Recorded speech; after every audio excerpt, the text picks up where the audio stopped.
Hey everybody, it is Sunday and I'm just in my bedroom.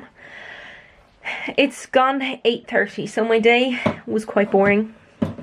Surprise, surprise. I edited my last vlog and I'm gonna upload it now when I'm finished this.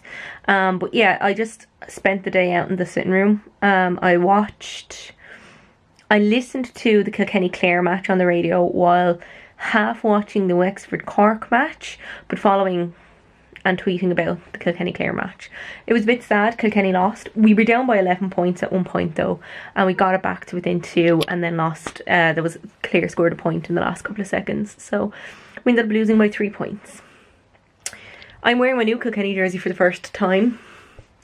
Obviously didn't bring us any luck. Whatever. Oh, I watched Little Rascals. I watched The Little Rascals for the first time in years. And I mean years. I haven't seen that film in years. And I forgot that the horrible child that nobody likes, Waldo, he's the rich posh kid. He rings his dad at one point and his dad is Donald Trump. That really explains a lot, doesn't it? Because he's a horrible kid, so he's got a horrible dad. Oh my god, I can't believe I forgot to mention this. Last night, after I had finished editing my video, or recording my video and I was just editing it, I tweeted about how much I liked the moment that Michelle Visage pushed the golden buzzer on Ireland's Got Talent, and then she retweeted me. I was so excited. Anyway, just said I'd let you know. I also forgot to mention I watched season 3 of All Stars, episode 2. You can actually get them on, if you've got Sky and your Sky box is connected to the internet, you can download each episode every week from Comedy Central, which I learned today, which was handy. So yeah, I watched that. Quite good. I enjoyed it. I didn't like who won this episode, who won the lip sync, but yeah, it was good.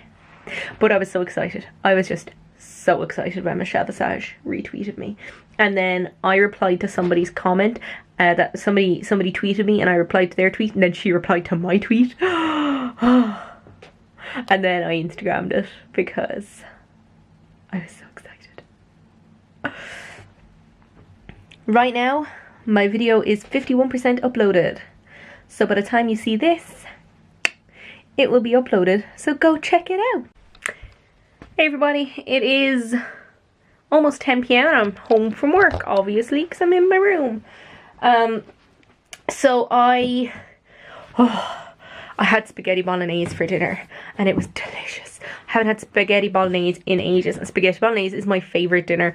When I was 12, my parents they brought me to Portugal on my first ever holiday, like foreign holiday, and we went for 2 weeks, so 14 nights, and I had spaghetti bolognese every single night. And when I was 13, we went to Lanzarote and we went for 14 nights, and 12 of the nights I had spaghetti bolognese because by that stage I had tasted Chinese food. Anybody have any suggestions as to how I can get rid of these red marks on either side of my mouth? Because they're not sore, and they're not like cuts or anything. And I'm putting on some Dr. Paw Paw ointment on them. It's the original balm. This is what I'm putting on them at the moment. I have 2 of them, and I have one in my bag and one at home. And when the one in my bag is gone, I'll start using that one. But I can't seem to get rid of them, and it's really annoying me. Most mornings I have my lemon water, which I started drinking in the last month. I actually started drinking it just before I got sick with the flu last month. So I try and drink, like I usually kind of go for about half a lemon, and I just squeeze it in 2 pints of water and I just drink it back as quickly as I can. And I'm A, getting a pint of water into me first thing in the morning, and B, lemons are supposed to be really good for your complexion, supposed to be good for your metabolism, and they're also supposed to boost your immune system. So I mean, that's 3 benefits from it. And also, I mean, I'm preventing scurvy. Today my books arrived. So the first is this. It's The Great Gatsby. I don't know how mad I am about the cover, but it's the Wordsworth Classics. So I didn't realise these are a company based in England, I think. They're in the UK. I'm pretty sure it's in England. And basically they take these books like The Great Gatsby, or I think they have Wuthering Heights. Okay, there's nothing written on it. They have a collection like Wuthering Heights, I think maybe some of the Austen books. But basically they're classic books that have no copyright on them, that are on the public domain, and they print them really cheap. Originally they were £1 a book in England, in the UK I should say, and then they changed. They're now £2.50, although I think I got this one for £2 plus shipping. So the quality isn't the best, and the word, like somebody said in their comments online that, oh, it's the writing is tiny and I find it hard to read and it gives me a headache. But like, that writing doesn't look that small. So I mean, the Penguin Classics one is better quality, I'm sure, but the Penguin Classics one is like £8 or £9, so why wouldn't I? The next book I got is Chris Jericho's third book, Best in the World. At what? I have no idea.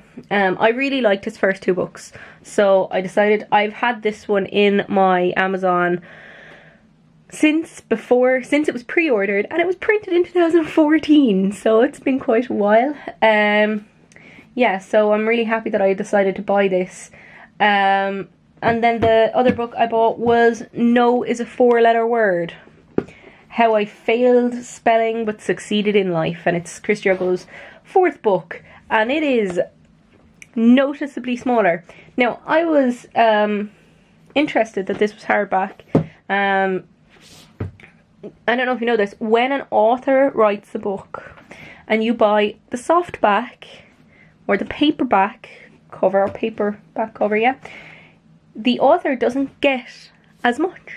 So if you buy the hardback cover of a book, yes, most of the time it's slightly more expensive, but the author gets a bigger percentage of the sale. And I was on Book Depository, which is a website. They're a UK based company and they sell books for really cheap. And I had a list of books in my Book Depository basket. I didn't log in, they were just like in the basket. And then I went into Amazon.co.uk and I picked out the same books, just because this is meant to be like a super cheap website, and I decided the exact same books. Some of the covers were slightly different, so they're probably different editions or whatever, but the same books. Things like Sylvia Plath the Bell Jar, Slaughterhouse 55, or is it Slaughterhouse 5? Slaughterhouse 5. Oh, that Arthur Miller book, The Crucible. What else was in there? A Handmaid's Tale. And another few, I can't remember what the other books were. But the total on Book Depository came to £36.80. The total on Amazon, which, remember, Book Depository is meant to be so much cheaper, total on Amazon came to £36.85. It's 11:30. I'm in my onesie. I went up to the attic because I wanted to look for some books. I'm on Book Depository and I just wanted to make sure I wasn't buying books that we already had. And we've got skylights or Velux windows, and I was just kind of standing there looking, and the next minute I looked up and I noticed that the window was all white because it's snowing. Hey everybody, it is Tuesday and I'm just chilling after work. It is, oh, well, the electricity obviously went off. My clock is flashing and saying it's 3:57, where it's actually just gone 10 p.m. I had my dinner. I had some fish, which is the bird's eye fish, and chips. They were the skinny chips from Super Value, and I cooked them in our, it's like an active fry, but it's made by DeLonghi. Ding! Product placement. As if I have enough people watching my vlog for product placement. I didn't read any more of Catcher in the Rye. This seems to be like my nightly thing where I say, I haven't read any more of Catcher in the Rye, but I will. And I really do want to. But I don't know why I'm not. Oh, legit, last night I had like 13 books in my basket on Book Depository. And it came to like €50.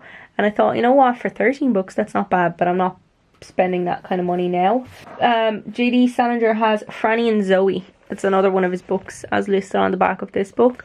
And it looks like it's a really good story, so I was going to buy that. Why is this book so... Oh, it was next to the radiator. I was like, why is this book so warm? What's wrong with my alarm clock? Nothing. That's the answer. There's nothing wrong with my alarm clock. Actually, there's a lot wrong with my alarm clock. When I turn it on for an alarm, I have to plug it out to turn it off. So I can't use the alarm. And it has no aerial. The aerial fell off. So when I have that alarm clock with years. I think I got it when I was about 12. And I would say when I was about 16 or 17, I think I spilled a glass of Coke on it. Or some fizzy soda pop drink. And my dad took it apart and it worked for years, but obviously here we are in 2018, having got it in 2002-ish, and it's no longer working. The big button on the front, the snooze button, it doesn't work, which means you can't turn it off. And then there's another button on it that you use to actually turn, so the snooze button doesn't work. And then there's another button that you push to actually turn off the alarm off.